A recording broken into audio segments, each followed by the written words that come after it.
কবুতর সুস্থ রাখতে হলে অবশ্যই কবুতরের ঘরে যেভাবে পরিষ্কার রাখতে হইব।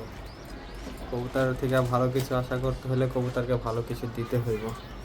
ঠিক আছে, প্রত্যেক দিন বা 2 দিন পর পর বা সপ্তাহে 1 দিন হইলেও অবশ্যই এটা পরিষ্কার করবেন, নয়তো গ্যাস জমব, কবুতর অসুস্থ হইব, কবুতরের অবস্থা খারাপ হয়ে যাব।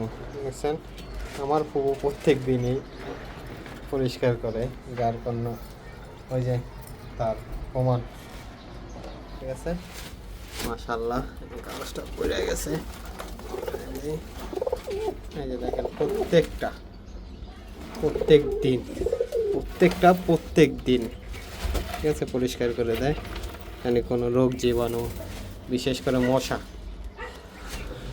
করে মশা থেকে আপনার কবুতরের বাচ্চাকে বাঁচাতে পারবেন, হেফাজত করতে পারবেন কোনো ধরনের ওষুধ ছাড়া, কোনো ধরনের কিছু ছাড়া, সব কিছু ছাড়াই মনে করেন পরিষ্কারের জন্য উপকার।